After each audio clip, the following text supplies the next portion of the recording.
Welcome back, my Patreons. The business world is changing, right? That's like duh, right? Obvious. But you don't realize how it's changed and why it's changing, and that people are pivoting now more than ever to try to make the adjustments. Pier 1 imports in Texas. Like all the people look at this is $1 billion revenue from corporations. All these things that are supposed to be failing, right, with digital technology, why is Staples still making billions? Staples made a billions in like what, 93? PetSmart, 96, 90s. These are all 1990 like businesses. AutoZone and AutoNation. Office Depot. Remember Office Depot? Bed Bath and Beyond. Tiffany's in New York, right? Ask yourself why these companies. Remember Guitar Center in Cali? How about Claire Stores Incorporated or the Michaels? All the Michael stores? Yeah, see,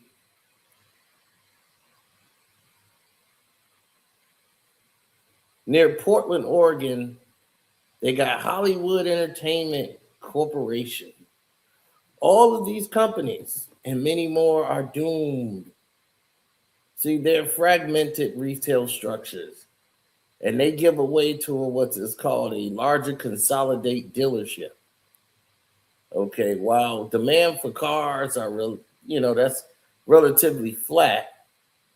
Most of the attention was on the rise of the superstore chains, right? And that was going to be the new line of things to come, where they push used cars in a consumer friendly environment.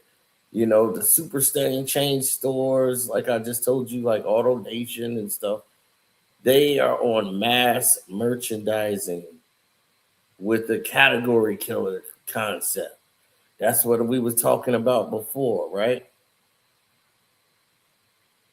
Like people always are gonna need office supplies, right? So the big giants of all these stores that's out there, like they're automotive industries, they're all in the office supplies, right? Office Depot and Staples. They even got the Staples Center, right? Now we know CDs are a thing of a past. Disc is like a dead technology. Nobody's going back to buy disc. Why? Because disc itself is limited. Bill Gates told us this in an interview that I read about almost 20 years ago.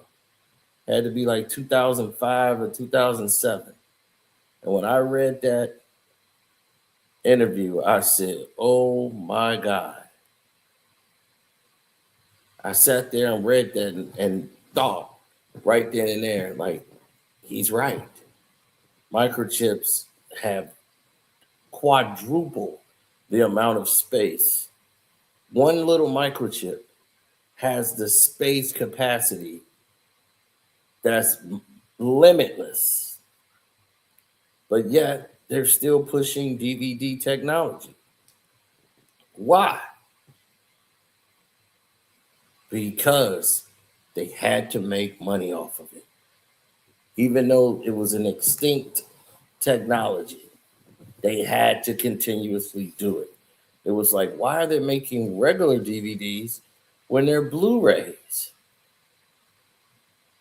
Just put out the best version. Who's going to want to buy the shitty version? It's like when they decided to stop making VHS tapes. They were going to stop making Blu-rays. They were going to stop making DVDs, which was going to eliminate the movie process altogether. Everything is going to be digital. So they didn't need video stores anymore. but people like to communicate with other people, and that was like a meeting ground for people. The record store. Do you know how many times people would run into me at a VHS store and would ask my opinions on movies because the people that worked there didn't even know anything about the movies?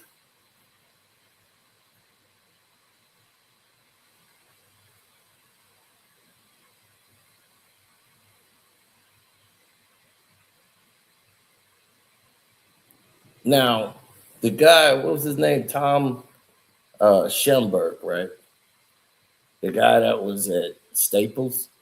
He was talking about how he had founding partners and he came out the supermarket business because it made sense to them with the shopping carts, the aisles, all of the produce, all of this real real business. And we're realizing that the people want to stock the offices up and they're going to have several stores for stationery, all the paper, all the computer store for hardware, software, wholesale club and supplies, and office products.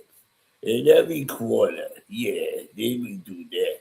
Then all the office equipment in every grocery store, the buy power with towels and coffee. Yeah, I know.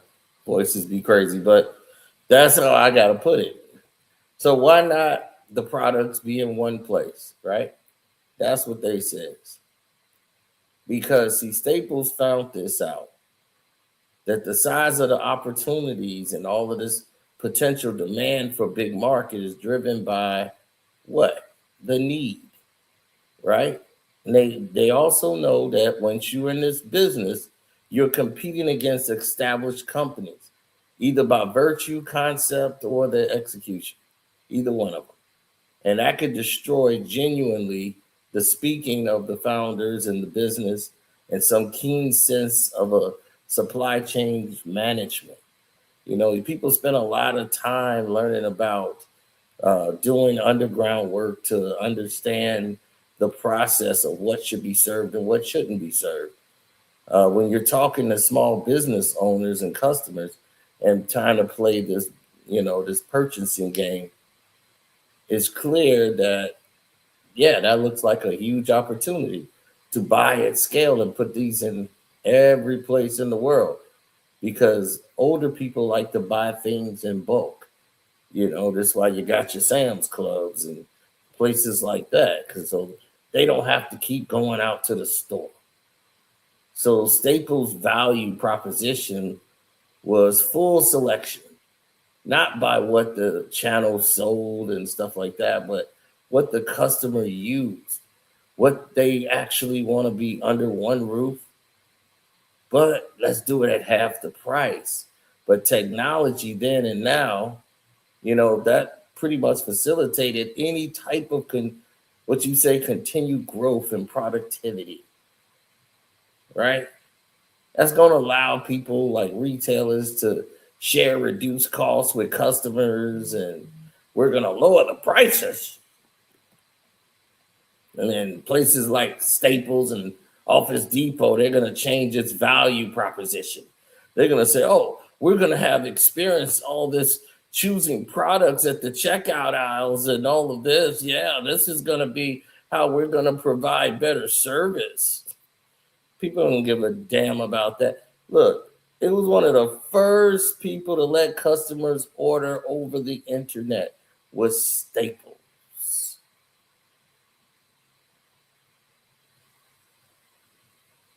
They were the first one to let you order over the internet while you was in the store and have it delivered right to their house or right there at the store.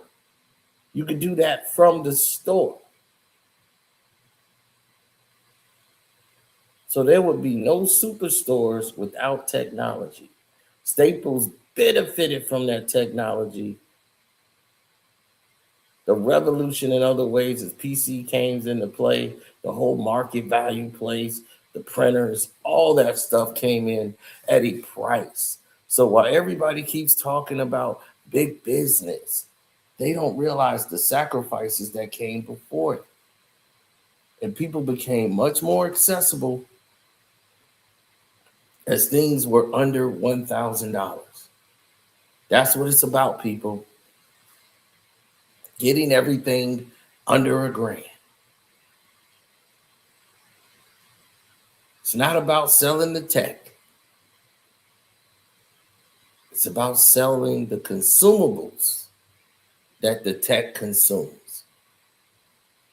Always believe that and understand that. See, when there's a geometric growth in consumables, meaning paper, ink, jet cartridges, discs, just to name a few, the technology itself is going to need these other things to survive. That's what they realize. That's where the money is. The price is under $1,000. How many times somebody's going to buy a big computer, right? But the money is going to be in all the things they need to get. The mouse, the keyboards. They're going to need all of these essentials to go along with it. And this is what's going to strengthen the business.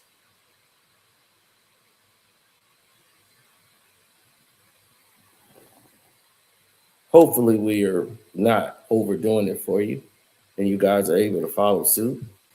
So as you can see, people, this big box realtors and all of these people that come into play, it's like they're following a blueprint. And you can too. All my patrons. You look at places like, for instance, China, right? Look at what China's doing. Prices have been being brought down because of places like that. And China has to compete with lower prices in the United States. So if the United States raise their prices, China can raise theirs, but just be under what everybody else is doing. So blueprint companies are like superstore chains, you know? So let's say some of the base propositions and high prices and orders and things of those margins is like home furnishing markets. And like, let's say you look at kitchenware, right? All those discount department stores, and they're stocking a variety of items at lower prices. You know, you get those realtors with target all the upscale customers and stuff. You get all those people together. And what do they start doing? They make promises that they can't keep. They make promises they can't keep. And because they make all these promises they can't keep, what ends up happening?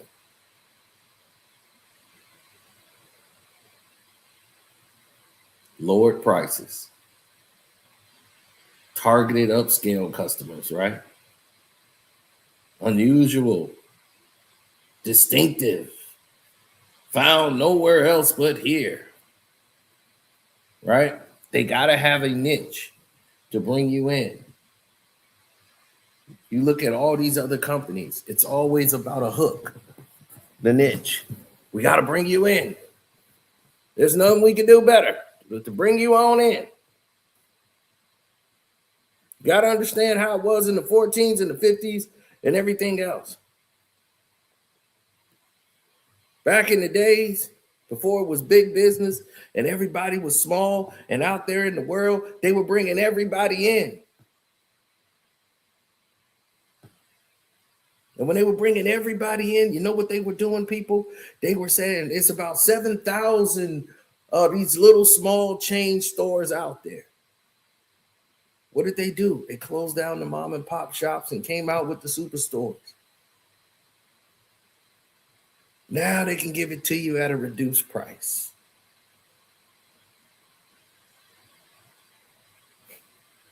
So the business world is going to change around that. So the superstores is growing and they're sucking all the money out of the communities. So the whole business model has to change. The business model is going to change now into a whole new reality for you. That new reality is always going to look different. And that new reality is what's going to be holding you back in the said future. Because you're going to have to find your way to make money around that superstore, around that giant. What could you do that that giant can't do for you? What niche do you have in this business or in any type of digital format, what you doing that no one else can do? You need to have the hook. You need to have your business fold in line. If you don't, you will fall apart. I can only do so much here as far as instructions. Now you look at people who have made millions to try to make millions, and they fail. Everyone will look at Drake's album as a big success. It is an ultimate failure. It took 3 years to bring out this dated material that was losing money from the start. So they've lost hundreds of millions of dollars to promote this, and you put two other albums with it to try to get yourself out of your record deal. Well, you're going to need touring. You're going to need revenue to try to get yourself closer to getting released out of your said deal.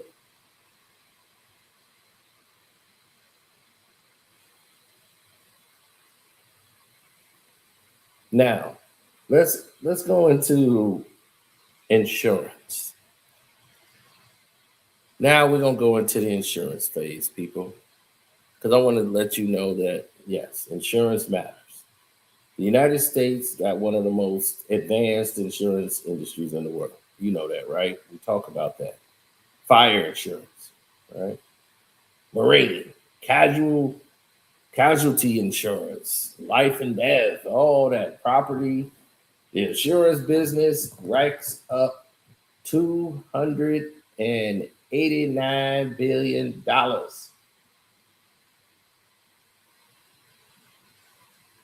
It's a $289 billion business that's steadily growing. Now, when you see that and you say, man, this is a position in the top 10 of the 130 businesses in the world, how does it keep making money? We've already told you that. Everybody's going to want to have life insurance. They're going to want to leave something back to the family when they're no longer here. You know, and when it's relative to the blueprint industry, the thing about life insurance or car insurance, it doesn't benefit you while you're alive. Your car insurance, it just says, hey, I get to pay you money for nothing happening. So if nothing happens, I got homeowners insurance. No one robs me. That's the only time I get something out of it. Hell, I'm about the point I should pay people to rob me just so I can get 400, 300. I get like 600K, damn near $1 million.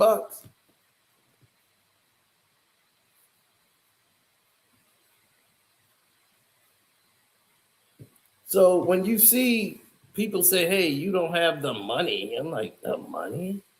That's what, is that what you know? The money? We always had the money, but making money and keeping money are two different identities. Some people could use insurance for their benefits, others cannot. Now you got Cincinnati Financial, Ambac Financial, like 20th century insurance company. That's one of the big ones. What is another one? What's that? Fidelity National Financial Insurance Company. You got Land American. It's another big one. State Auto. That one. These are major insurance corporations. And for global expansion, that insurance thing has plagued the deceased uh, by relatives, the profits, all that going to people who you say is your beneficiaries. And they have been running this where they get the small percentage and the banks get the major percentage of the money. They are loving this. The corporate wide focus on all of these things, right? These insurance companies and all these things that come into play with their technologies and their improved customer service. Oh, we've reduced the errors, uh, delivery time of the money, the interventions, and this new computing system of software engineering tools, multimedia training tools, and satellite stuff with their delivery systems. All of this STFC stuff that they came out with the state auto, they were one of the first ones that had the commercial products, and they were around 28 states. And all these blueprint companies have had over 1 billion in revenue going in since the early 2000s. And when they was putting this stuff in place, all about 15 insurance companies in the United States, they had the highest rating of like superior every year because Robert Moore, who was the big insurance ambassador, he was the chairman of this whole blueprint industry. And he was like, no, this success is about, fielding the best and having an implosion in the industry that is tremendously amount of consolidation where the industry is easy to get into. The tough part of business is to grow and to be profitable at the same time. And if you can accomplish that, you have done something so monumental that nobody in this world could really take it away from you. And to do that takes proper planning, proper niche, proper unique user experience. And for those people that have that, man, they're incredible. Incredible.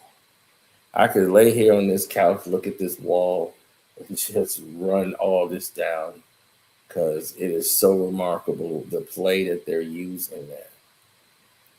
It is crazy. So to sit back and talk business with people, I don't mind doing that. So for all of you guys here, I wanted to do that for you guys because we need to have more of these conversations. A lot of you, because of y'all schedules, we try to time it like where we could do a panel and have people come up and we just talk business. That to me would be wonderful. But when you're in a whole different space, man, where people just don't understand it or appreciate what's actually happening there,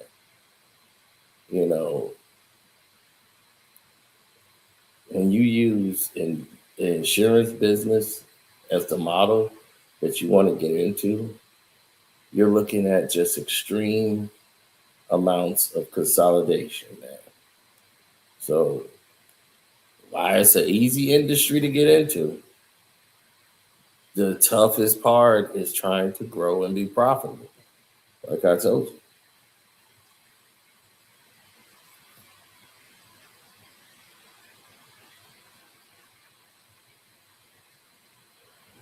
Oh,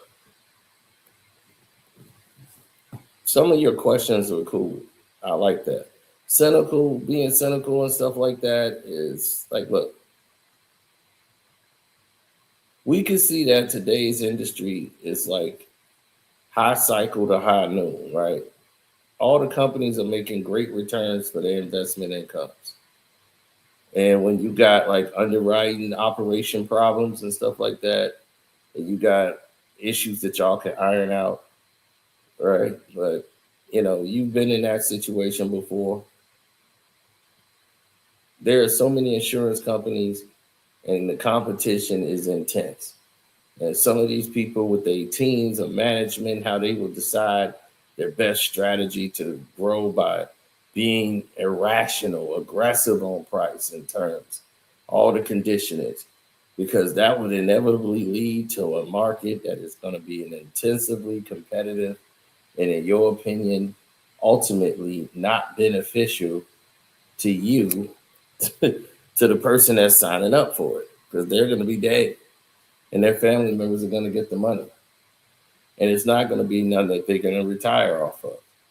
But you can't tell them that. But as the hour hand turns, towards 6, that industry profit is still growing because people don't like to deal with things.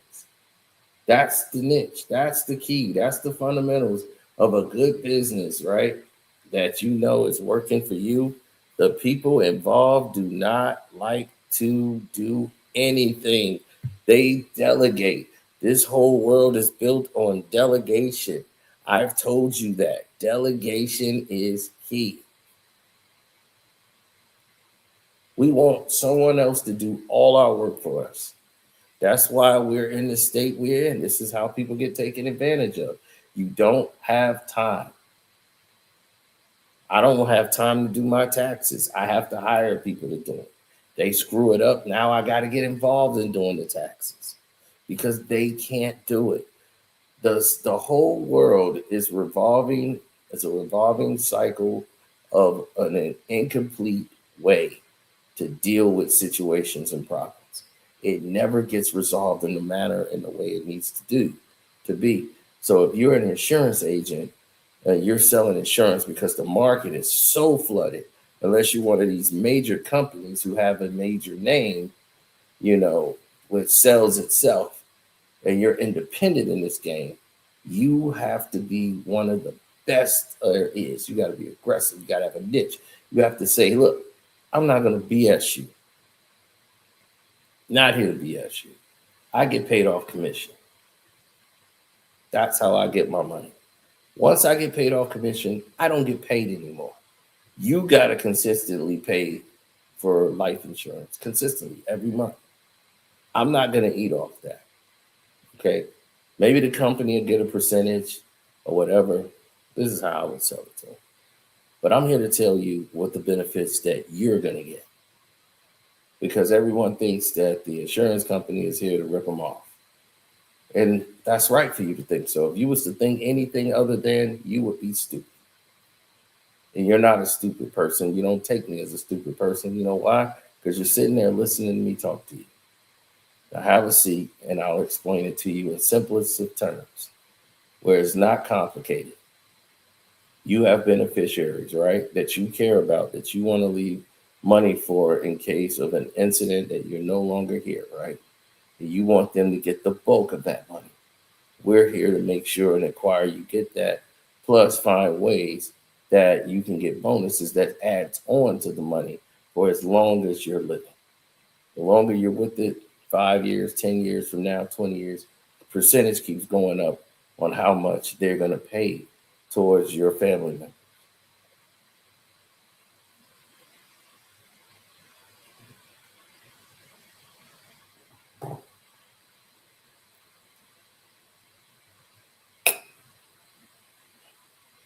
Now,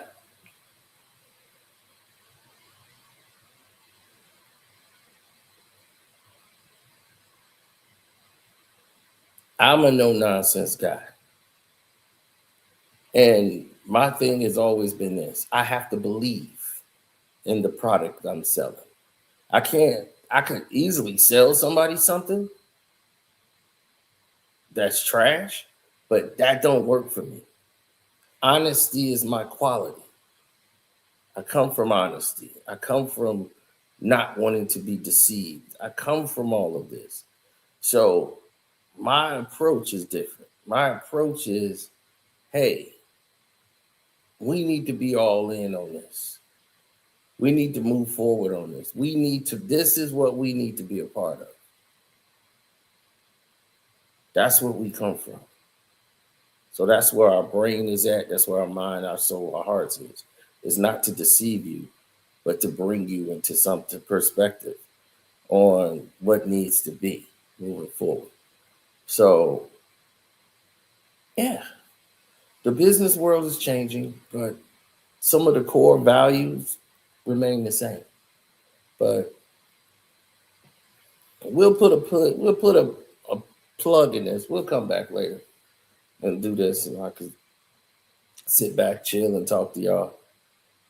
It's not too much. I get a chance to just kick back and relax I'm actually doing like 3, 4 things as we talk. Right now, I'm watering the grass. Um, I'm trying not to water it too much because I got the guy's coming to cut the grass, but damn, he took longer than 2 weeks to get out of here. So, hey, it is what it is, right? I'm out. Talk to y'all later.